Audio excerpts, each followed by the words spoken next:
I want to thank Acordazy, Ismail, Dylan Jr., and TNA News for becoming my latest subscribers. I appreciate it. Thank you very much. So TNA Impact was a taped show from Corpus Christi, Texas. And the show started off with a recap of the Full Metal Mayhem match from last week between Jeff Hardy and Bully Ray for the World Heavyweight Championship. They showed Jeff Hardy being carried out on a stretcher and put in an ambulance, and they showed Hogan, repeating the fact that he was so sorry, for what happened to Hardy. So then we go backstage. We see Devon with Garrett Bischoff and Wes Briscoe, and he tells them that they need to take care of business and get the job done, in their match with Kurt Angle. So then we have the handicap match. Kurt Angle against Garrett Bischoff and Wes Briscoe. It was an alright match. I mean, Angle carried both of them, obviously, and the highlight of the match was the double German suplex that Angle executed on Bischoff and Briscoe.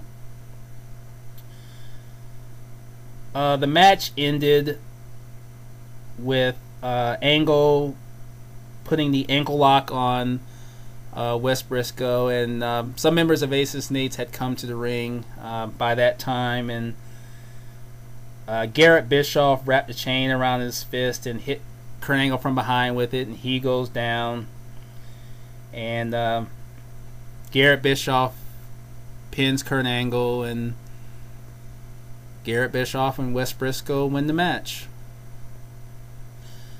Nothing really extra to say about this. Yeah, in a company where your father is, a high-ranking TNA executive, that's the only scenario in which he is going to get a pinfall over Kurt Angle. So,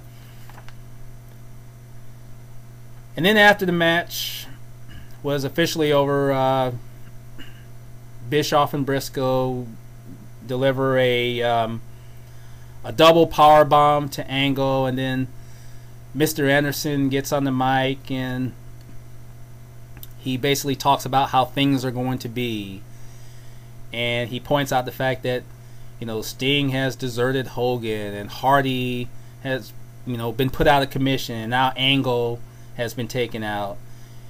And then he also issues a good luck message to AJ Styles for his match later against James Storm. So then we had the X Division Championship match. Three-way match, of course, with Kenny King defending against Zema Ion and Petey Williams. And we noticed that Kenny King has some new entrance music. Great. Finally. And we also had the introduction of the X-Cam, which was a camera situated on top of the referee's head. Now, during the match, we saw the point of view from this X-Cam, and they switched back and forth between their regular television cameras and this X-Cam. And there was a real odd yellowish tint to this X-Cam. Well, anyway, 1 minute into the match, Petey Williams delivers the Canadian Destroyer on Kenny King, and that pretty much puts Kenny King out of commission for pretty much the rest of the match. We really don't really see Kenny King back into the ring until later in the match when Petey Williams has the Scorpion Deathlock on Zema Ion. King comes back into the ring, comes off the ropes, delivers double knees to Williams that knocks him off Ion. Kenny King pins Ion for the 3. Kenny King retains the title. So now that means that Zema Ion now goes back to the qualifying match where he will face, 2 other X Division wrestlers. Now I don't know if that means he'll wrestle against Sanjay Dutt and Mason Andrews, or maybe this means 2 new X Division wrestlers that we haven't seen. But 2 things.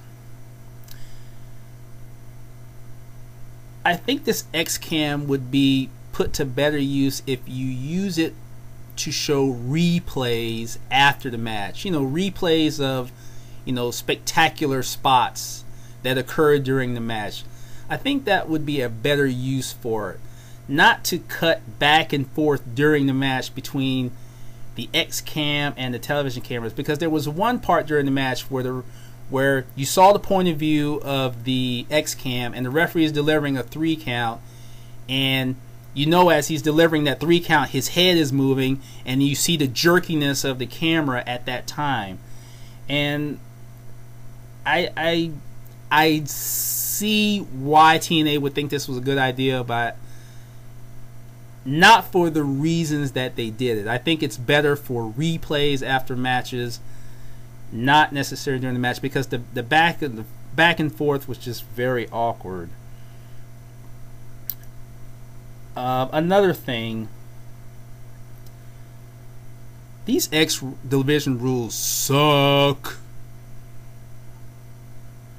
I'm not an X Division nut, but there's only one match that I'm really interested in seeing as far as the X Division is concerned, and that's Kenny King against Petey Williams, 1-on-1. But we're not going to get that with these rules, because every match is a 3-way match. I just think that this concept is, I'm not ready to totally condemn it, but it's just going to get old really quickly. And another thing that's wrong is that you don't have any storylines involved with the X Division where anybody is going to care about these guys. Yes, they can still put on great matches, and this match was okay, but that's just not enough. You got to have storylines involved. I know a lot of people out there don't think the X Division needs storylines. The X Division needs storylines.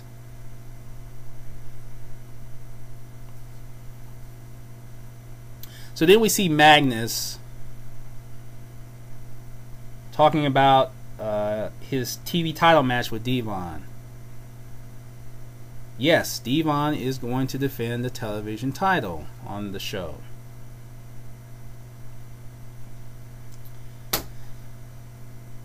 So then we had Hogan's daughter and Christy Hemme, and you'll all have to forgive me if I don't get any of the details right on this particular segment, because that buzzing sound just returned, at that point. That's pretty much what I hear when Hogan's daughter comes on screen and starts opening her mouth up to talk. I get this buzzing noise because it just permeates my brain. So I'll try to get a gist of what was being said. I think that Hogan's daughter was congratulating Christy Hemme on creating the new website for the women. Okay, kayfabe, but okay, Christy Hemme creating the website. And then Hogan's daughter brings in Brooke Tessmacher and Mickie James and sits them down, and And then Hogan's daughter displays that incredible range of talent she has and wishes them good luck in their match. And then Mickie James leaves, and then the buzzing just became too much that I really didn't make out what was being said for the rest of the segment. I saw Hogan's daughter and Brooke Tessmacher hugging, and I don't know what that necessarily was about, but you know, it couldn't have been anything too significant, because anything that involves Hogan's daughter usually isn't.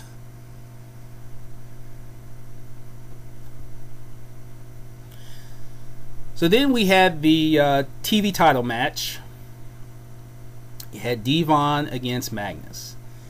Now this was Devon's first television title defense since December 20th, 2012, when he defended against Kurt Angle.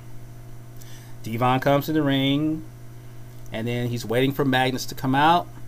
Magnus comes out, and then he is attacked by Mike Knox and the Director of Chaos. They start double teaming him, but then Magnus briefly gains an advantage, and then Devon comes down the ramp and nails Magnus. And then Knox and DLC are holding up Magnus, and Devon hits him in the midsection with a chain, you know, wrapped around his fist. And then Knox and DLC pick up Magnus. I guess it was a double choke slam, and they slam him down on the ramp. And then Samoa Joe comes out, and then Aces and Eights backs off, and they retreat. Now TNA has been making Aces and Eights look as strong as possible. No, we don't need to be starting this again with the backing off. One guy making three guys back off when one of those guys has a chain as well. Okay, now you could have had Joe and two other guys come out, and then it's understandable. But not 1 on 3. Don't start that again, please. So then we had a backstage segment with Samoa Joe saying that, you know, he's coming for blood, he's coming after Devon, and this will be for the TV title, so there will still be a television title match later on in the show. And then they do a video recap of AJ Styles, and I just don't understand. Sometimes a video recap is good when it's effective and it shows something that we haven't seen before. And I forgot to mention about the one that was shown before, you know, Kurt Angle came out for the handicap match. We pretty much know events leading up to the current point. We just don't need to continuously see it repeatedly. We got it. We know the events leading up to it. You don't need to show these unnecessary video recaps. But anyway, it was fine. It just recapped the events leading up to the current situation with AJ Styles. Okay. So then we saw Velvet Sky, a video of her, and the emphasis was on her knee injury. She suffered this knee injury 2 weeks ago in the tag team match that she had with Tara Terrell against Gail Kim and Tara.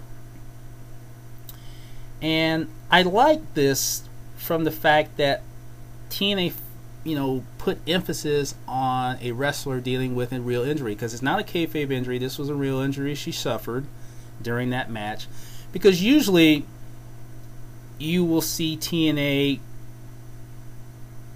have a wrestler suffer a real injury, and then they'll cover the real injury with a kayfabe injury, and then that's the reason why the wrestler is out, because of the kayfabe injury rather than the regular one, the real one. So to see emphasis put on the real injury, I thought was refreshing, even if it is Velvet Sky. But it really didn't matter if it's her or not. Just the fact that they did that, I thought was good. So then we had the women's match. Brooke Tessmacher against Mickie James.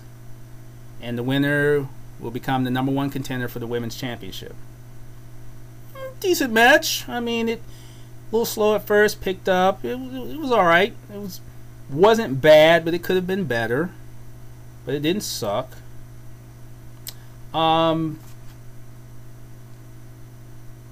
There was a really cool moment that I liked during this match, and it further shows us the initial process of the building toward Mickey turning heel. It was the moment where Mickey did the flapjack on Brooke Tessmacher, and then she took her hand and she wiped her mouth with her hand, and then she flings her hand, you know, in Brooke's direction. I thought that was so fucking cool, and it further showed, you know, another tinge that shows us where this is leading to.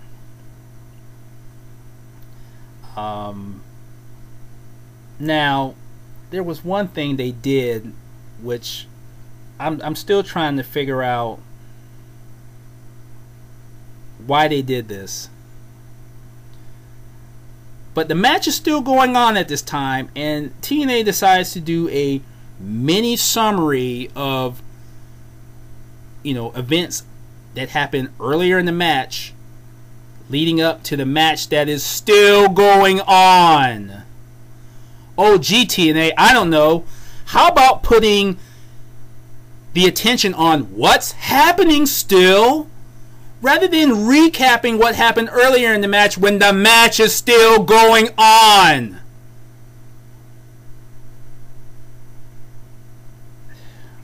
Sometimes they just overthink, and it just doesn't make sense. Stop overthinking.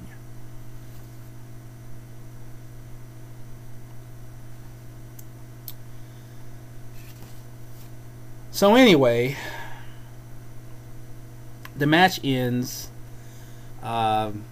Mickie James is about to attempt her DDT maneuver, but then Brooke counters it and does a roll up, but then Mickie counters that roll up with her own roll up and gets the 3 count. And Mickie James wins the match, and she is the #1 contender to the women's championship. Now ODB was once again the referee, and okay, she was all right. She's the I'm still going to put her in quotes as far as a ref goes. Still better than Joey Ryan, and much and better as a woman than Taryn Terrell was.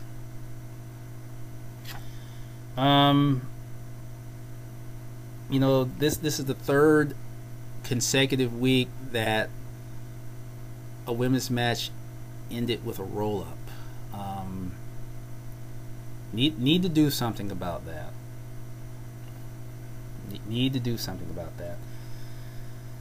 Now, Mickie James is going to face Velvet Sky next week for the women's championship, and I just really think that this match, from a creative standpoint, it's too early. But given the state of the women's division, that they don't have any other available contenders for Velvet to be involved with while you're doing the slow building toward Mickie James turning heel, now because of that they have to do this now. And sure, someone could argue, well, you have them face each other with Mickie as still a face, and then she turns, and then you have them face again at Slammiversary with Mickie as a heel. Well, reasonable argument, but I would rather see Mickie turn heel first and then have them meet. Then it kind of comes off a little bit fresher, I think. But we'll see what happens next week. I mean, can't see them putting the belt on Mickie James. Not now. I think you would want her to win the title after she turns heel. So then we had AJ Styles backstage and bad influences behind him. And they follow him and they're carrying a t-shirt and they're singing about how all three of them can be best friends. And then we had dumbass Joseph Park backstage, and Devon confronts him. Once again tells him to stay out of Aces Nate's business. And then Park gets hit from behind by Bully Ray, and then Devon takes out his chain and starts choking Park as Bully Ray, berates him. And then Park gets thrown into the shower and has the water turned on him. I don't get this guy. I don't know what the appeal is with this Joseph Park. I don't get it. He sucks. And why he is figuring into a major storyline, I don't get it.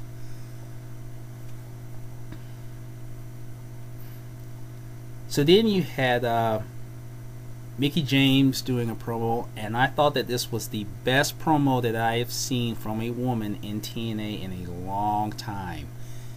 It was simple, direct, and effective, and the video that accompanied Mickie James' comments only complimented it more. She talked about how she was overlooked, that she was sick and tired of being sick and tired, and most importantly saying that no one is better than her. So more tinges being added to the eventual turn, and I thought it was a really, really good segment.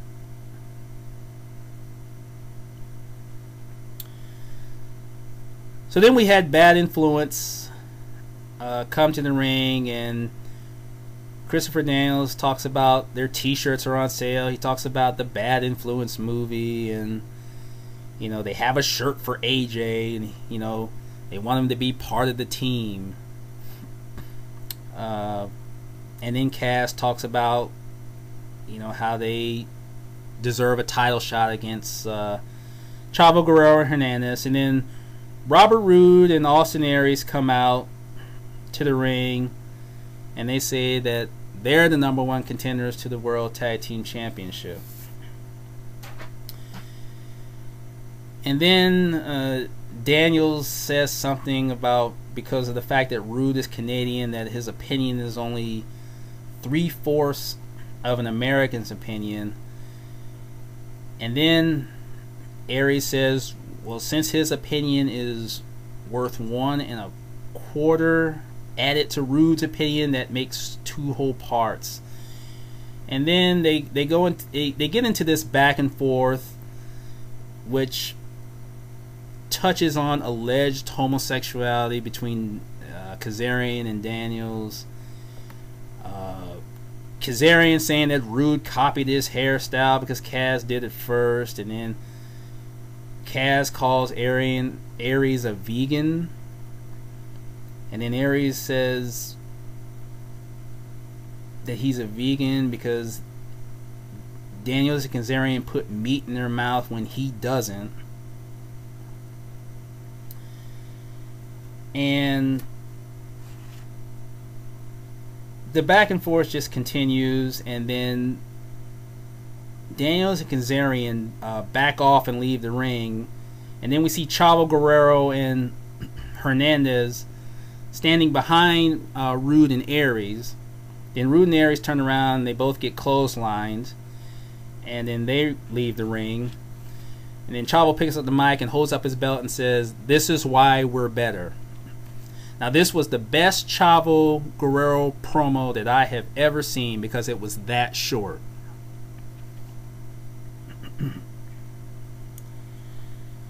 Now, I want to go back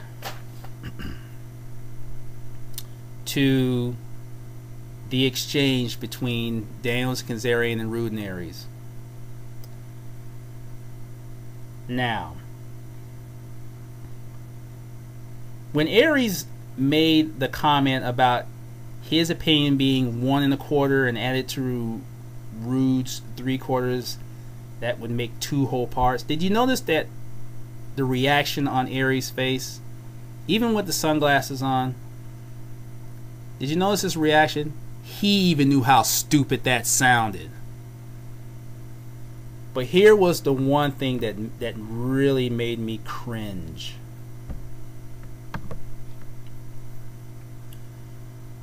When Aries said that Daniels and Kazarian had meat in their mouth, you know, when he didn't,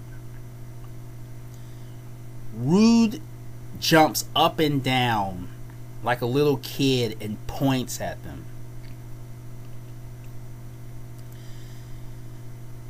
This all goes back to what I've said, and for those of you who have listened to my past commentaries, you know how I feel about how TNA has presented Rude and Aries, you know, in reference to them being a heel team. Those 2 particular things that happened during that exchange, this is what happens when you try to force a comedic dynamic when it is not a good fit. What would have been so wrong with having the 2 teams discuss why one team should be the #1 contenders over the other? Daniels and Kazarian can still do their comedic slant, and you have Rude and Aries with their serious slant, which offers a different heel dynamic, which will offset Kaz and Daniels and allow a presentation of a more engaging discussion. But no, instead of that, you get this. Well, you only shaved your head because I shaved mine first. So I'm going to shave my pubic hair, and I'm going to check yours to make sure you didn't copy me. Well, I'm looking forward to it. See, that's what TNA would rather have Rude and Aries do, trying to match comedy with Kaz and Daniels. What is so wrong with Rude and Aries presenting an opposite presentation of a heel side instead of trying to be who's the funniest guy? Is there anything so wrong with that?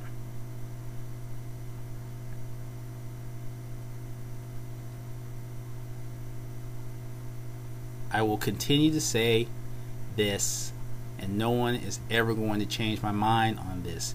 This whole presentation with Rude and Aries as comedic heels is wrong.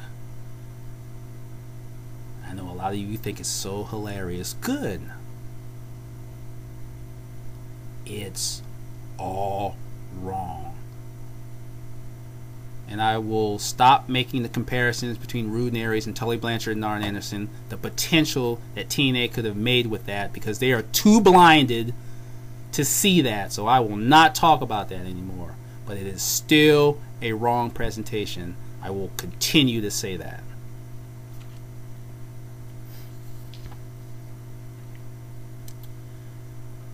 So then we had another recap of Jeff Hardy, being carried out on a stretcher and put in an ambulance. But here was the odd thing about this segment. And I guess it could be considered bending kayfabe rather than breaking kayfabe. You had Kenny King, Gail Kim, and Robert Roode all offering their sympathies toward Jeff Hardy. So it's like they were talking out of character, but still talking within the storyline. So it was bending rather than breaking. Odd but interesting. But odd. So then we had the second attempt. at a TV title match. Devon against Samoa Joe. Decent match. The match basically ended with I guess Garrett Bischoff and Wes Briscoe tried to interfere, and Joe held them off. And then he sets Devon up for the Muscle Buster. And Mr. Anderson comes in the ring, hits Joe with some brass knuckles. Joe goes down. Devon pins Joe in order to retain the title. And then Devon's holding up Joe, on the mat, and Mr. Anderson hits Joe again in the face with the brass knucks. So Aces and Eights continues their dominance that they've been displaying through the show as another quote-unquote hero goes down.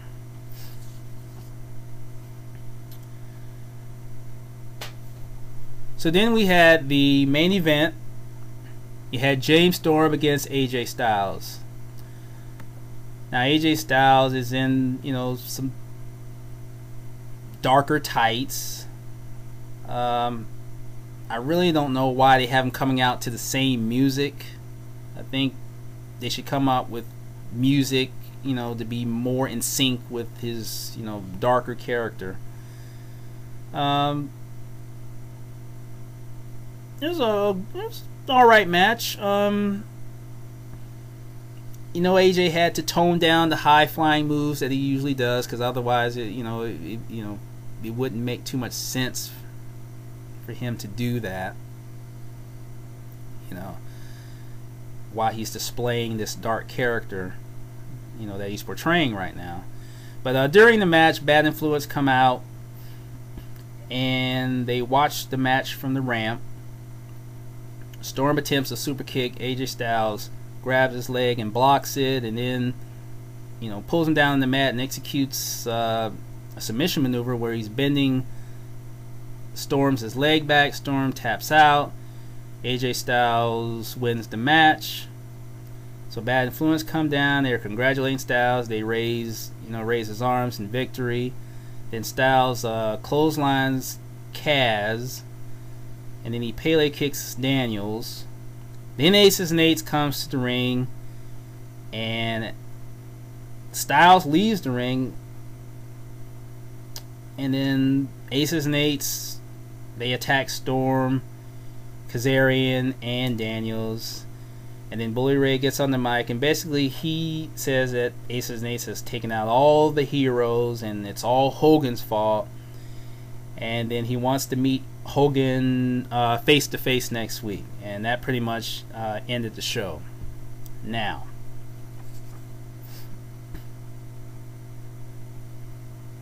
I said last week that Hogan is loving his plan coming together, because if you look, all the major contenders have been taken out as far as anyone going up against Bully Ray for the World Heavyweight title. And the only ones that are left, really, technically, are Hogan, Sting, and a possible outside chance, Matt Morgan. Now,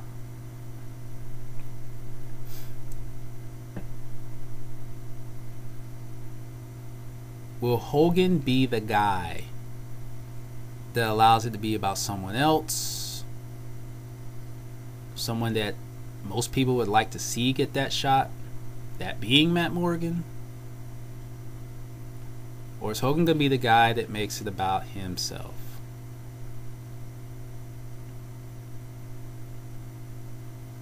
That is the question. What will be the answer? I'm Tazmart 2002, and that was my TNA Impact Analysis for April 18th, 2013. If you're listening to me on YouTube, please leave your comments down below. Click the like or dislike button, and if you subscribe, I would really appreciate it. I am now a new administrator on the Wrestling News Talk Facebook page. So if you're listening to me there, please feel free to leave your comments down below and click the like button if you have been enjoying what I've been saying. If you have any questions about TNA or wrestling in general that you would like for me to answer, get at me on Twitter, TAZMARK2002. And if your comments exceed the 140, you can send me an email, tazmark2002@gmail.com. It was a decent show. 3 reasons as to why the show was so watchable. Hogan wasn't there. Hogan wasn't there. And Hogan wasn't there. Couldn't really do anything about Hogan's daughter, but thankfully her presence was limited. Aces Nates dominated the program, literally and figuratively. May have been a bit excessive, but nevertheless, they still remain strong. So next week we have Mickie James against Velvet Sky for the Women's Championship, and as I've already said, this is the only option they have considering the sad state of the women's division. And you have the rematch for the World Tag Team Championship, Robert Roode and Austin Aries challenging Chavo Guerrero and Hernandez. And as I said last week, this was going to happen at the next live show, and Roode and Aries should regain the titles, and there should be no other result other than that. Now, I want to talk about something I said last week about Spike TV's graphic, the Impact Wrestling graphic that was not there last week, particularly with the heavily hyped show that took place last week. Yesterday, the Impact Wrestling graphic was there all day, even during the 7 o'clock hour. Now, the ratings for last week's show were very disappointing. And I'm wondering, even if that graphic was visible last week, would it have made a difference? Maybe not a lot, but still, it would have shown that maybe Spike TV does give somewhat of a damn about TNA. I don't know. But this I do know. Dixie Carter cannot allow Hogan to take those ratings and shove them in her face and say, see, this is why you need me. Because Hogan would do such a thing. He would strongly encourage Dixie to see that his presence, his influence, his ideas, his creativeness from a Hogan point of view is the only thing that's going to get higher ratings. But see, Dixie has to do what is long term for the company, not what is short term for Hogan. I'm Tazmark 2002. Gone.